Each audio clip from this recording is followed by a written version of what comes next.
I'm Shana Armstrong, team leader with Keller Williams Success Realty, here with Ariel Payne. She owns her own marketing company and she's doing an amazing job. So why don't you tell us a little bit about yourself? Yes, my name is Ariel Payne. I used to be the communications director at CPAR. Prior to that, I did communications for the city of Lynn Haven.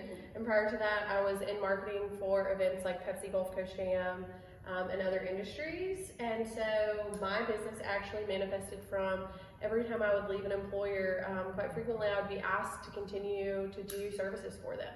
So I had to figure out how to make a contract and continue to work for people while juggling a full-time job. And so after the separation with the Central Panhandle Association of Realtors, I just branched out and tried it. And now I serve over 25 clients from California to the East Coast. And I actually, right now, I'm in contract with somebody in Thailand. Wow. Yeah. That's awesome. Yeah. Congratulations. All referral based too. I love that. I love that. So how do you think that businesses that use your service grow from that? Yeah, so I actually meet with some agents, both from KW and other brokerages, that are sorely interested in lead generation, and that's not at all what I do. If you think about your sphere of influence or your life as like an onion, when you're utilizing lead generation, you're actually paying for access to the outer layer of the onion when you're the core.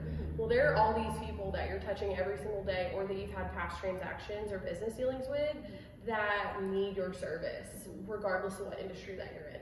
And so my job is to keep you front of mind with them. Some of my larger clients, I do full budget marketing for some people, but the majority of my clients are social media management. So on the lower end, I've got a very low barrier of entry. And so on the lower end, those clients, the specific goal and method is to keep them in touch with the people that they like and know them, and that you've already done business with. And so that's even when you have a closed transaction, that person should not leave the closing table without being a follower of your page. And then additionally, I don't know how many contacts that you have that you've done transactions with, whether you're a new agent or a very seasoned agent, but those people should be in your email database. And even if you're only emailing them once a quarter, touching base with them is huge, because that's your closest sphere in the onion, right? If we were to cut it open, that's the one that you're likely peeling it away and throwing it away. And if you're not touching them, you're throwing it away. Because you have zero emotional boundaries to overcome with that individual. So the goal with the profile management that I'm doing, whether it be Instagram, Facebook, LinkedIn, other facets for them, even Google pages for your teams, there are people that you're already touching. Like, do you do CrossFit? Like, you went to a class last night. Those people now, you have something in common with them. If you do CrossFit, you have something in common with those people. If you're a diver, you have something in common with those people. Are those people already following your page, and are you posting at a frequency enough that you're the first person that they think to call because you sweat it out with them, or they've been your dive buddy and they've trusted their life with you? Like, there are zero layers that you have to break down to convert that transaction. Whereas whenever you're paying for lead gen, you now have to build a rapport with them. Like, I had a young lady from a team with KW call me this week, and she wanted to know if we were interested in selling our home in a prominent neighborhood in the community, and she sounded very young. And that doesn't mean that she wasn't knowledgeable, but my first reaction was, how much tenure does she have? Does she have enough that I would trust her with this transaction? Actually, I appreciate you sharing the info with me that I live in a sought after neighborhood and I have enough equity to sell, but I'm probably gonna call the person that I do CrossFit with. And so if that person is not reaching out to me, and she is, if I'm desperate or have a high value need, she can fill the need right now, right? So if I'm living in scarcity where I have limited finances, that's the barrier she's gonna break down because she was the first to call, and that's the transaction you're gonna lose, even though I see you 1 to 4 times a week. I love that, because this is so similar to what we teach at Keller Williams with our Millionaire Real Estate Agent book and models that we teach. It is to grow your sphere of influence of people who know, like, and trust you, build the database, 201 plus, and follow up with it in a systematic way so that you can earn their business and earn their referrals. So what would you suggest for someone who needs to meet more people and add to their database? Oh, yeah. Okay, so the initial, honestly, is going to be as simple as joining a chamber of commerce, but I have a lot of clients that are not social. that is pulling teeth for them. It's getting a root canal. And if you're that human, like, what is it that you're actually interested in? I enjoy running. I'm terrible at it. I look like I'm dying. I sound like I'm dying. I'm at the end of the pack. But I've actually got business connections that have converted for me, whether at the first layer of that onion or they've referred me from running 5Ks in the community that support causes that I care about, like Junior Service League. I didn't join the Junior League, okay? But I go run because I like what they do, but I don't have the time or the emotional bandwidth to contribute with my time regularly. And so by running, I'm in a sphere of professionals that we're all doing something that we like. They automatically trust me because I'm for their cause. And so then they're reaching back out and asking me to do business with them because I connected with them on social media. It is very simple. And when meeting someone, whether it's over a drink, you're sitting at a bar, or it's something that you like doing, or you're in a business setting, to be like, hey, do you have LinkedIn? I'd love to connect with you so I can keep up with you professionally. If you don't use Facebook and Instagram, if you do use Facebook and you want to share your personal page with them, you can connect with them too. Because I know as a business page, you can't go friend request someone. You have to garner them to follow you. So you can't think of every interaction as a professional connection. Sometimes you do have to open up your personal life. But that's what LinkedIn is there for. If you're not willing to share your personal Instagram or your personal Facebook by inviting them to be your friend and then inviting them to follow your page from your personal page, then LinkedIn is there for you to ask them to connect with you. But it's strictly by following the things that you like to do. Because again, it's emotional connection. And if your kid's in T-ball and you don't have time to go to a business after hours with the Bay County or Panama City Beach Chambers of Commerce, those individuals that you're networking with at that T-ball game, if you're just sitting there on your phone and you're not chatting with them, that's not going to be a conversion for you. But if you can find something in common with them, the college team on their shirt, whatever it is, to strike up a conversation, essentially it's then carrying that conversation forward and some way adding them to your database, whatever is most comfortable to you. If you don't take away, but you find out that they are an engineer, right, here locally, go to the page, find them in the business profile and add them to your email database list. Shoot them an email and let them know it was great connecting with them. Then you haven't shared any of your personal life with them. And you're like, oh, I don't have time. No, you do have time, you're just not organized enough to do it. I utilize my business with time blocking. Like you followed up with me regarding today's YouTube if I'd read our topics of discussion. And I was like, I actually am doing that in a 3 o'clock hour today, talking about yesterday. But time block your week. It's very easy to add 30 minutes to your week where you're thinking about people that you've run into and then you're figuring out how to connect with them, whether it be on a social media platform or you start to do a little private investigator work and find them on the internet and dump their email into your database. Yeah, maybe it's awkward a little later when they're like, oh, how did I start getting your emails? I just met this person at a T-ball game. But if awkward converts, awkward converts. I love that. And we teach that a lot too, time blocking. Like that's so important. So I love that you mentioned that. And what does it look like? Let's say that I'm an agent and I'm ready to leverage the marketing piece of my business out. What would that look like? What would your services start doing? Yeah, so it really depends on what platforms you find value in and what your operation style. I actually got this question from a potential client yesterday, the day before, and I was being interviewed for a very large opportunity that I have here locally. And it is based on who you are as a person, right? So there's an agent with another brokerage that I represent, and he's not social. He doesn't use emojis when he talks, and he hates to be in photos. So whenever he's at an event, I have to go creep the Bay County Chambers page, or he was a past Navy diver, so I'm like looking at NSA's Facebook page or the Central Panhandle Association of Realtors page to pull photos of him to post on his social media and his LinkedIn. So I'm overcoming his natural way of operating, and I'm not asking him to stretch outside of that bound. He'll just text me and say, hey, I have open houses this weekend, these are the dates and these are the people sitting in on those. I'll make a Facebook event for him, and then I'll schedule a drip campaign in order for people in his sphere to be aware that he's doing that. So ideally people are texting or calling or stopping by, right? I have someone else else who literally never lets me know when they get a new listing. They're a seller's agent. They never let me know. So I'm constantly, like, in my time blocking, in my weekly check-in for myself, I have them as a line item, and I go and check their professional page for listings, and then I convert those into content and schedule it. And so we have little to no contact, but we're under contract, and then when they need something, they will call or text. But they don't let me know. And then I have other agents, actually, that we were talking about earlier. I represent some Keller Williams agents, and they want to touch it all. Like, they're super excited about it, and they care deeply about the photos that are used and the copy that's written. And so rather than me writing the copy for them, my responsibility is to get the content scheduled and to make the digital assets, but they're providing me the photos that they want used for every listing. And so it really, the level of partnership can be as little or as high as you want, but there is a 6-month commitment because I'm learning you. And luckily I'm familiar with your industry, but other industry partners that I have to learn their industry. I take first and last month up front because with the pre-scheduling capabilities that even Meta Business Suite, which is a Facebook product, has, I can schedule out 60 days.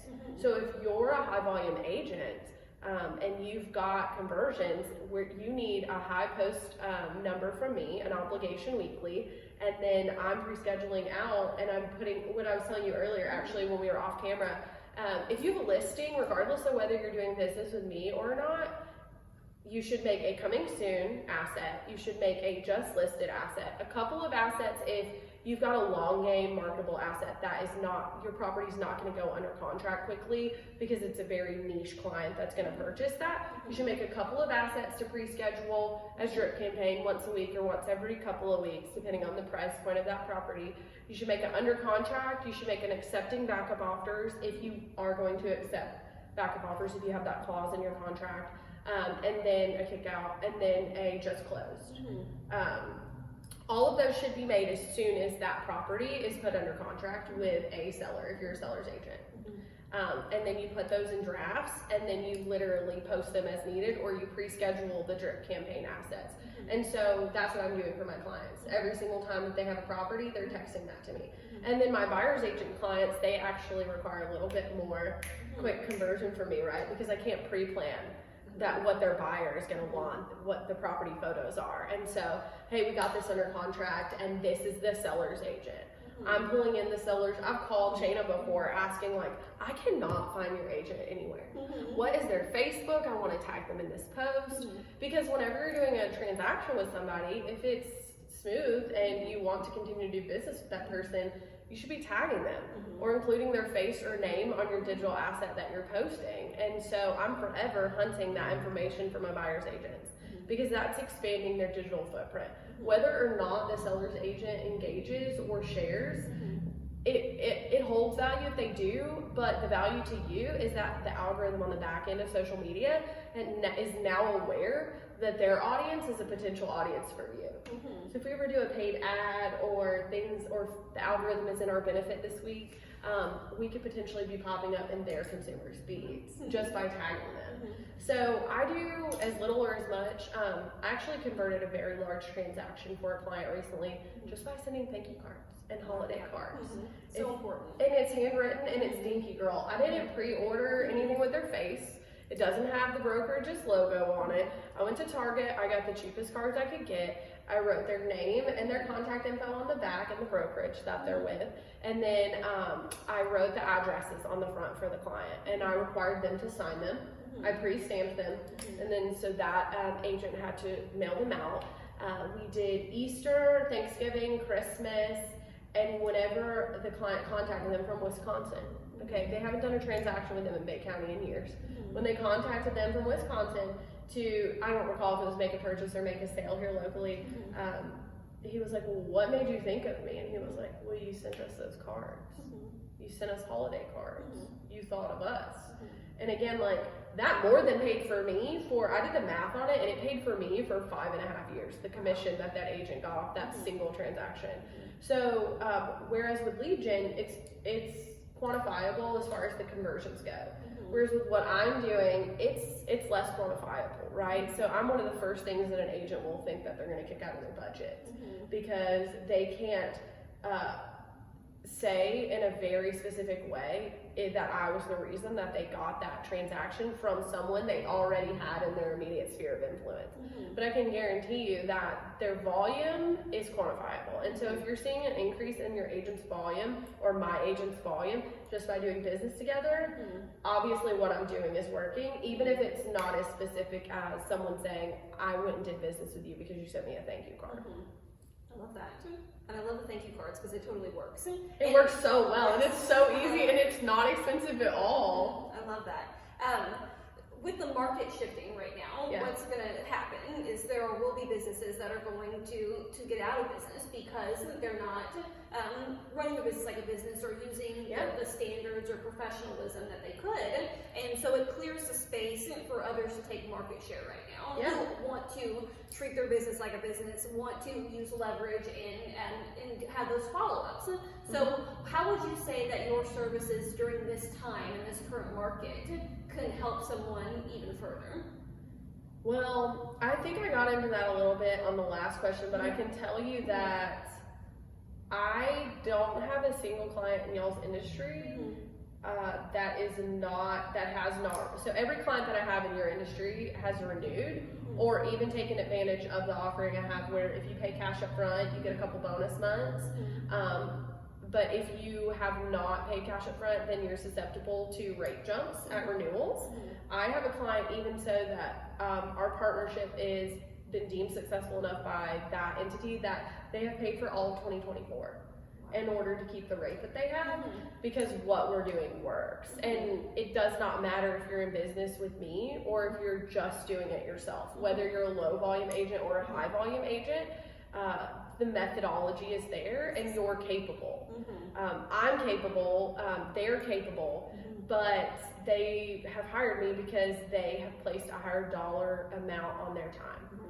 And so it's what you say as a business owner. And so, I mean, I even did something as simple as hiring out a lot of the SEO work that I have. I now have a partner who actually makes the majority of the money that I make on a search engine optimization contract because he's so talented, but I didn't have the capacity to stay cutting edge in that niche and stay cutting edge in social media and some of the other offerings that I have. And so it's the same, like I'm a business owner and I made that decision for myself to cut the amount of money that I'm making for a larger opportunity. And when you reach that point, if you're not doing that, you're gonna cap. You're gonna stay right here. And I don't mean cap as in cap on what you're paying the brokerage. I mean cap as far as your income opportunity. And so if you're new, I teach classes. I have one coming up actually on Thursday the 29th at the Central Panhandle Association of Realtors. It's free.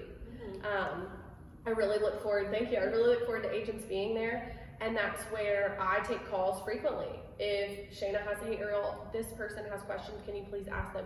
I don't charge for that, but I will charge an hourly rate if you just want to sit down and find out how to be more successful for yourself, because you don't have the volume right now to back up that investment in marketing. But I think that with the change in the market, that those people who have not diversified their marketing investment, if you think about the scale, their scale is like this right now on lead gen. Well, if the number of lead opportunities goes down, okay, well, it's gonna go like this, and you're stuck and you're not making more money, right? And that's where the people who are diversified are gonna continue to see income opportunity because they haven't tipped their scale so far this way that it can't, now social media is serving them because this one doesn't bear as much weight. The scale is now like this. But if you're not doing anything on either side, you're not going to make revenue, and you're gonna seek a job elsewhere. Because being a realtor is a business of its own. Like you are essentially a small business owner and you don't have a storefront, but if you think about social media as the glass windows that people walk by and they see something shiny, they might not like your post. They may not engage with your post, but whenever they are ready or have a question, if you're a trusted source because you've already broke down that emotional barrier, you're gonna be the first person to ask that question to. And the annoying thing is they might ask you that question 5 or 6 times, but if you have the capacity to be patient and generous with them as they continue to ask you those questions, you're gonna be the person that gets either their transaction or their friend's transaction through an immediate verbal referral from them, or their grandma's transaction, you know, whenever she's ready to move in with them and give up her giant house, right? I love that. Well, thank you for taking the time with me, and I hope if you heard anything today, like grow your sphere, meet people, Yes. find out what your niche is, and do it, and grow your business organically. And when you're at that time where your time is full and you're ready to hand it off, Yeah. that's leverage. That's exactly what we teach in the MREA, and that'll help you continue to grow. Absolutely. Thank you. You're welcome.